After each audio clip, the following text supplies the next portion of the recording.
एक बार एक युवक साधु से बोला, महाराज, जीवन का उद्देश्य क्या है? मैं पढ़ रहा हूं, कमा रहा हूं, फिर भी खालीपन है।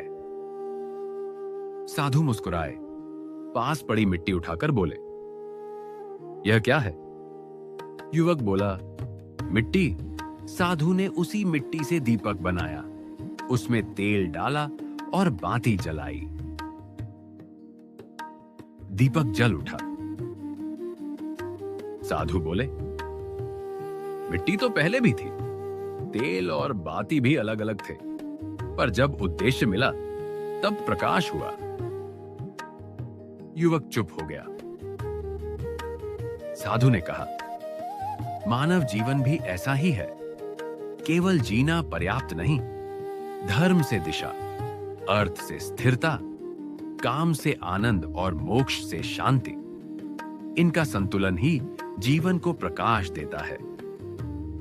युवक की आंखों में चमक आ गई। मानव जीवन खाने कमाने के लिए नहीं, स्वयं को प्रकाश बनाकर दूसरों का अंधकार मिटाने के लिए मिला है। यही मानव जीवन का सच्चा उद्देश्य है।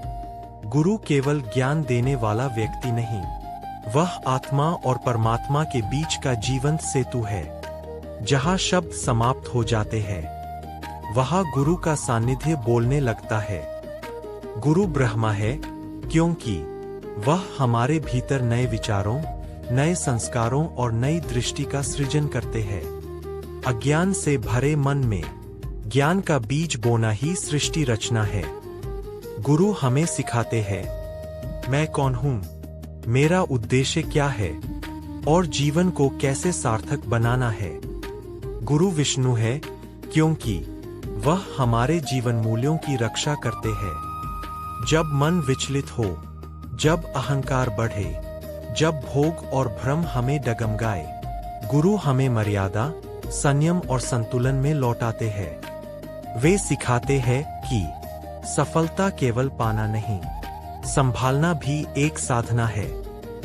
गुरु महेश्वर है, क्योंकि वह हमारे भीतर बसे अहंकार, भय, मोह और अज्ञान का संहार करते हैं। जिस दिन शिष्य के भीतर मैं ही सब कुछ हूं का भ्रम टूटता है, उसी दिन सच्चे ज्ञान का उदय होता है। यह विनाश नहीं, आत्मिक शुद्धि है। यह पंक्ति गुरु को मूर्ति नहीं, अनुभूति बनाती है। गुरु परमात्मा का विचार नहीं, परमात्मा का अनुभव कराते हैं। ध्यान, सेवा, साधना और विवेक के माध्यम से गुरु शिष्य को भीतर झांकना सिखाते हैं। जहां शांति है, जहां मौन है, जहां सत्य है।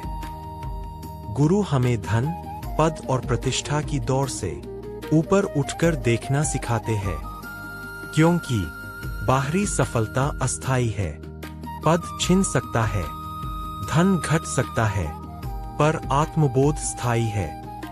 गुरु वह दीप है जो आत्मा के मंदिर में परमात्मा का प्रकाश जलाते हैं। गुरु के बिना ज्ञान बोझ है, गुरु के साथ ज्ञान मुक्ति का मार्ग है। तस्मै श्री गुरवे नमः।